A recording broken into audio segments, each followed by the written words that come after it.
Hello and a warm welcome to this special conversation on the squirrels.in.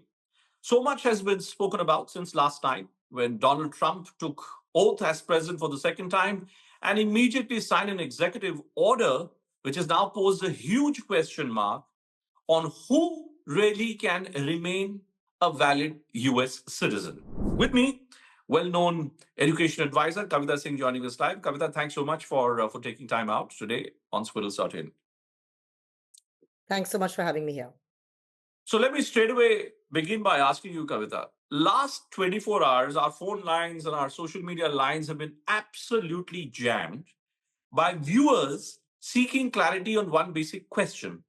The document which has been signed by Donald Trump, deregularizing, in a sense, the naturalized American births leading to a green card or a US citizenship. What does it actually mean? How does it imply Indians who are living in the US?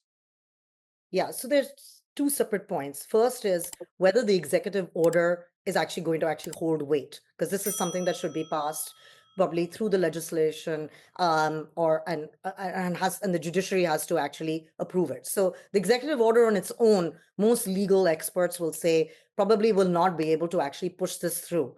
This is a piece of legislation that has been introduced in the past. In 2015, Gates tried to introduce it. It didn't go through. So it's not the first time this is happening, but this is the first time where it's really being pushed through by somebody's actually really trying to, on a national stage, by a president trying to actually make this happen. So even in the past, in his first term, Trump, when it came to international students, passed executive orders, they were taken to the judiciary, they were challenged, and they were struck down. Right. So on one hand, this executive order may not actually hold enough legal weight for it to have implications. However, that doesn't mean there won't be further push for it to happen. And if you look at the actual language, so they're looking at the 14th Amendment, and they're looking at the language which says subject to the jurisdiction of, which they're saying means that you can only be subject to the jurisdiction of something if you are legally residing in a country. If you're not legally residing in a country, technically, this is the claim, you're not subject to the jurisdiction. So what does it mean? But isn't that where the real meat in this entire conversation is? Because there is the H1B Visa Rule. Yes. Imagine a situation, and that's the most common question which is being raised by a lot of our viewers between India and the US today, that there are two parents who are living in the US for a certain length of time, both have H1B visas, and now they have a child there. The child cannot be a US citizen directly as a child would have been earlier. So if the way the court interprets this is the subject to the jurisdiction of is the reason why they're striking down birthright citizenship, but the parents are actually legal residents, then it would not be an issue. It depends on how it is now being interpreted. So if they're not being subject to the jurisdiction of that place because they're undocumented, right, or they have crossed the border just purposely for the purposes of tourism, and then they happen to be pregnant and they've given birth in the country, then they are not subject to the jurisdiction of that place. But if they're a legal resident, and now this is where it'll become interesting. If I'm a legal resident because I'm on an H1B versus I'm a legal resident because I'm a green card, do they start making distinctions between these? Right now, the main point is the distinction mainly between someone who is illegal versus legal. So even in his first term, Trump started saying that women who were trying to cross the border, who are pregnant, they should not be acknowledged as being on a vulnerable list when they were trying to cross the border in order for migration, right, purposes, or illegal migration specifically. So his intention, the clear intent seems to be to keep people coming into the country purely for the purposes of trying to give birth and to remove illegal immigrants from the country who are now staying. But this was obviously going to create problems. But if you're a legal resident, currently under the way that they are trying to challenge it, it should not be an issue. This is all obviously up for debate because nothing's been passed yet. Right. But in your assessment of the situation, Kavita, given the fact that you extend your advisory services to so many people across the world, is there a sense of panic? Is there a sense of uncertainty you're picking up from people in the US, particularly Indians in the US? It's very interesting because I'm not. I'm not picking it up. People before, when Trump had passed all those policies, obviously that was wider. It was all about international students. There was panic. People didn't know what to do. And even then, I had said that the executive order is going to get struck down. You're not going to have an issue. And some people thought I was just being, blasé about it. But from a legal perspective, it was not possible for that executive order to get passed. Here also, the legal scholars are saying legally it's going to be quite difficult for him to pass this. But there is a push to do it. But most legal scholars believe that it's going to be quite challenging for him. So scholars at Cornell that I've spoken to, etc., believe it's going to be quite challenging for him to be able to push this through. However, as I said, this is the clause that is subject to interpretation, and because that clause exists, that is where there is a possibility to say that anyone illegal, anyone who's undocumented would have a problem. So even if one parent is undocumented and the other isn't. Now, why there isn't panic especially from Indians that I'm speaking to abroad, is because they're mostly legal residents. They either have green cards or they're there on H1Bs. So there's less of a panic when I'm speaking to people at the moment.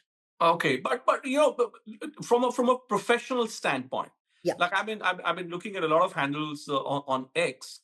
Yeah. There is a feeling that there is uncertainty. You stayed in the US for a certain length of time. Yeah. Is the time for you to start thinking in terms of coming back to India? Do you see that could be maybe a consequence of this move which has been made by Trump? Yes, I think so. I think there are two things, not just this, but also all the DEI initiatives that are being pulled back now, right? So if he's making DEI a problem, then that affects anybody who's, though DEI is really more focused on US citizens, but it does affect even someone international who's working there. You're working in a diverse workforce.